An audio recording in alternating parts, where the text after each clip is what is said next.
This weekend, we head over to the Arab desert of Bahrain, and by we, I mean the F1 drivers, teams, and race directors, of course. Not you and I, except you are one of those diehard fans with cash. Well, since we're not traveling, let's look at some amazing facts about the Bahrain Grand Prix so far. Lewis Hamilton holds the record for most wins at the Bahrain Grand Prix. He took a fifth win at the event in 2021. Hamilton shares the record for most poles in Bahrain with Sebastian Vettel.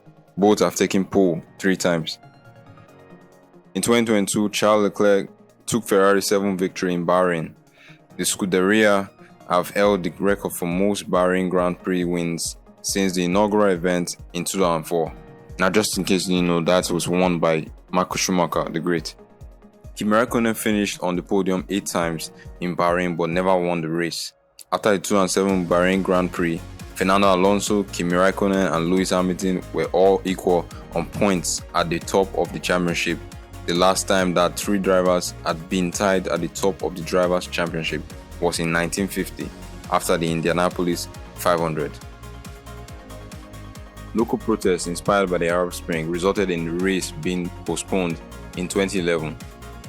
The race had been rescheduled for later in the year but was eventually cancelled. Less than half of the races held at Bahrain International Circuit have been won from pole. Just 8 of the 19 races at the track have been won from the very front of the grid. The furthest back win year was for Sergio Perez in the 2020 Sakhir Grand Prix. He started 5th. With his victory in the 2020 Sakhir Grand Prix, Sergio Perez became the first driver to win an F1 race, having been last at the end of the opening lap. Sebastian Vettel recorded the only did not start, that's DNS, of his F1 career year in 2016. When his Ferrari engine failed on the formation lap. In 2022, he missed the race after testing positive for coronavirus. It was the first race weekend he missed since the 2007 European Grand Prix. Kimi Raikkonen was eliminated in Q1 in Bahrain in 2006 after a suspension fail. Starting at the very back of the field in 22nd, McLaren placed the Finn on a one-stop strategy.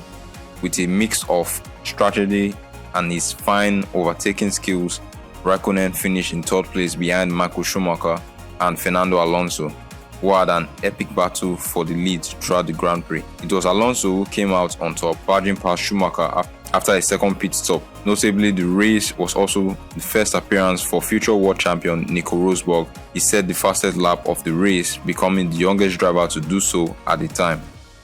The 2014 Bahrain Grand Prix is seen as the starting point of Lewis Hamilton and Nico Rosberg's bitter rivalry as Mercedes teammates.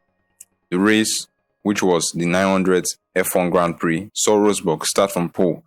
Hamilton got the better start, however, and led the opening stages. The pair scrapped for positions before the first pit stops, with Hamilton ultimately remaining ahead and thus being given the privilege of the first stop. The safety car was called out later after Esteban Gutierrez's Sauber rolled as a result of a collision with Pastor Maldonado, and of course he wasn't a pastor. The safety car period prompted a thrilling conclusion to the race as Rosberg, still behind Hamilton, was now on the faster tyre compound. There was little the German could do though, and after more wheel-to-wheel battles, Hamilton won the race, equaling Juan Manuel Fangio's tally of Grand Prix victories. Now let's discuss about the Grosjean miraculous escape. Romain Grosjean was lucky to escape a terrifying crash on the opening lap of the 2020 Bahrain Grand Prix. Making contact with Daniel Kvyat through the opening corners, Grosjean has left the circuit at close to 200 km/h before crashing into the barriers. Going through the barriers, the car split in 2 and set alight in the 67G impact.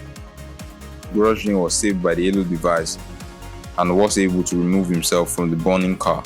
Already confirmed to be leaving us at the end of the season, this was Grosjean's last appearance in Formula 1. He suffered burns and was discharged from hospital 3 days after the race. He began his IndyCar career in the following year.